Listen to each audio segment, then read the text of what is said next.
Les expériences paranormales inexpliquées qu'un ancien agent de sécurité a vécues. Pendant la journée, c'est un endroit assez fréquenté, avec tous les officiers, le personnel de formation et les recrues sur le campus.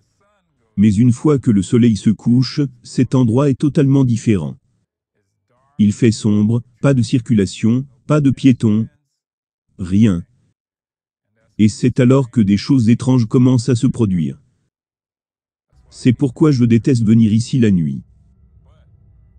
Mais croyez-le ou non, le département de police a des gardes de sécurité de nuit, pour garder un œil sur cet endroit. L'un d'eux est un de mes amis, appelé Tony. Eh bien, une nuit, alors qu'il vérifiait son immeuble, il entendit un son, comme du bois qui s'entrechoquait. Personne n'était censé être ici ce soir-là. Il est donc allé vérifier. Alors qu'il passait devant le bâtiment canin, il pouvait entendre les chiens devenir fous, et les chiens courir, aboyer, donner des coups de pied dans les plats de nourriture. Il savait donc qu'il n'était pas le seul à pouvoir l'entendre. Lorsqu'il s'est approché du bâtiment du SWAT, le bruit est devenu de plus en plus fort. Alors qu'il regardait le bâtiment, il remarqua que tous les volets en bois s'ouvraient et se fermaient à plusieurs reprises. Mais il n'y avait personne debout à côté des fenêtres qui fermaient les volets. Quoi de plus? C'était une nuit sans vent. Donc le vent ne soufflait pas non plus les volets. Tony fit quelques pas vers la maison du SWAT, et tout à coup, les volets s'arrêtèrent de bouger. C'était très calme. Même les chiens ont cessé d'aboyer. Tony se dirigea lentement vers la maison du SWAT, jeta un coup d'œil par la fenêtre et dit « Quelqu'un ici ?» Mais personne n'a répondu. Et le bâtiment était vide. Mais attendez, l'histoire de Tony ne s'arrête pas là. Quelques nuits plus tard, Tony faisait sa routine habituelle, fermant la porte d'entrée, s'assurant qu'elle était sécurisée, et faisant ses vérifications autour de la propriété. Tout semblait normal. Et bien sûr, il était le seul à l'académie. Alors il décida de s'asseoir, dans le passage ouvert pour passer le temps.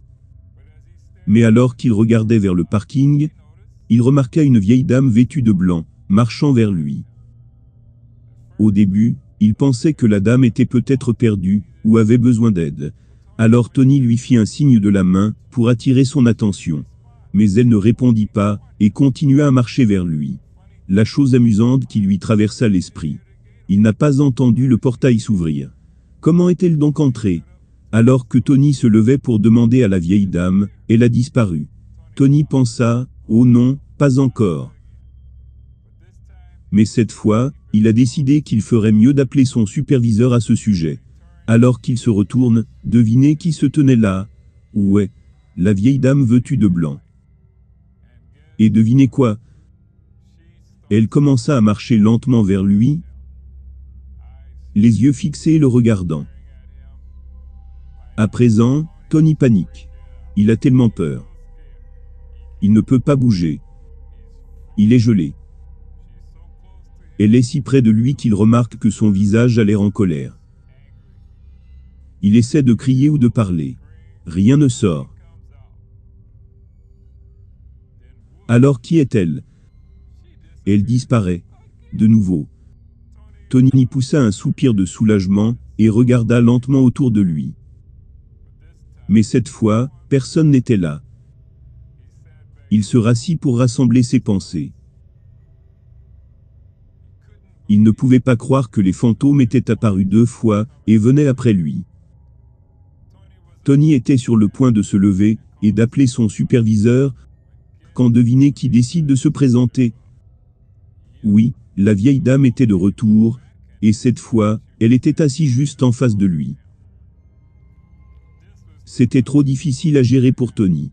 Il s'est levé, et a pris la fuite.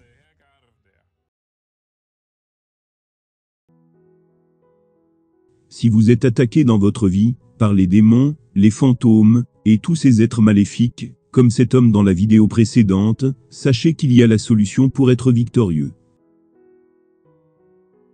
C'est le Seigneur Jésus-Christ.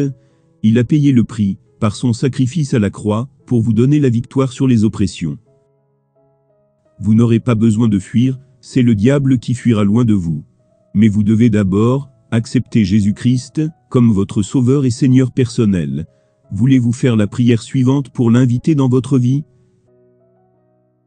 Dites, audiblement, Seigneur Jésus-Christ, je reconnais que je suis une personne qui a péché contre Dieu. Je reconnais que c'est par amour que tu es mort à ma place, à la croix du Calvaire, pour me sauver. Pardonne tous mes péchés. Viens dans mon cœur et réconcilie-moi avec Dieu.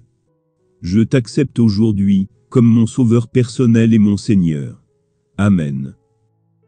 Si vous avez sincèrement fait cette prière, nous croyons que le Seigneur Jésus-Christ viendra à vous et vous guidera. Dieu vous bénisse. Amen.